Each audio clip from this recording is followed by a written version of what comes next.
आज की हमारी कविता का शीर्षक है एक माँ की बेबसी। और इस कविता को लिखा है कुंवर नारायण ने। बच्चों, आपको यहाँ एक चित्र दिखाई दे रहा है जिसमें कुछ बच्चे आपको खेलते हुए नज़र आ रहे हैं। वहीं एक तरफ एक छोटा सा लड़का खड़ा है जिसका नाम है रतन, और उसके पास में ही बैठी है उसकी माँ। तो कुंवर नारायण जो हैं, उन्होंने अपने बचपन के समय को याद करते हुए अपने बचपन के एक खास साथी रतन और उसकी माँ के बारे में इस कविता को लिखा है। तो आइए सबसे पहले हम पढ़ते हैं कि कुंवर नारायण खुद इस कविता के बारे में क्या कहते हैं। इस कविता को पढ़ते समय कुंवर नारायण कहते हैं, इस कविता को पढ़ते समय आँखों के सामने कई चित्र बनते हैं। बचपन का चित्र, बचपन के खास समय, खेल और साथियों का चित्र।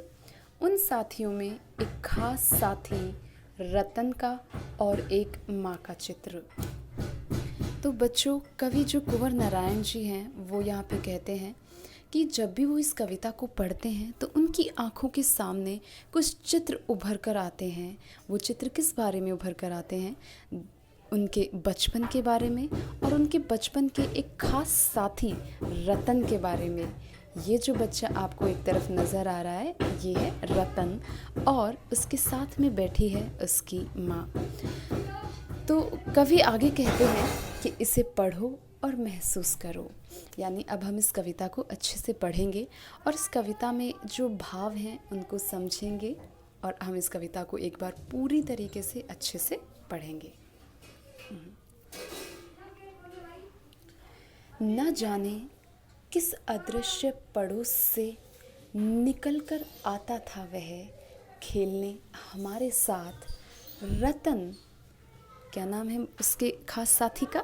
रतन, जो बोल नहीं सकता था, खेलता था हमारे साथ एक टूटे खिलौने की तरह। देखने में हम बच्चों की ही तरह था वह भी एक बच्चा, लेकिन हम बच्चों के लिए अजूबा था क्योंकि हमसे भिन्न था। थोड़ा घबराते भी थे हम उससे क्योंकि समझ नहीं पाते थे उसकी घबराहटों को, न इशारों में कही उसकी बातों को, न उसकी भयभीत आँखों में हर समय दिखती उसके अंदर की छटपटाहटों को।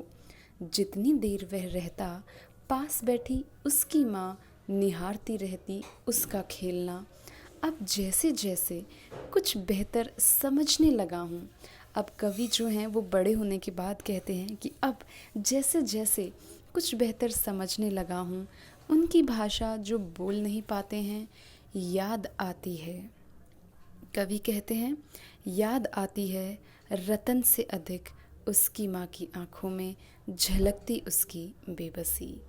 तो ये जो कविता है एक माँ की बेबसी, ये लिखी है कुंवर नारायण ने, और इन्होंने ये अपने बचपन के जो खास साथी हैं रतन और उसकी माँ के बारे में जो उन्हें याद आता है, जो उनके दिमाग में एक चित्र उभर कर आता है, उस पर ये उन्होंने ये कविता लिखी है। आप भी इस कविता को एक बार बहुत ध्यान से अच्छे से पढ़ेंगे और अगली वीडियो में हम इसको विस्तार से इसको समझेंगे और इसकी कविता के बारे में जानेंगे।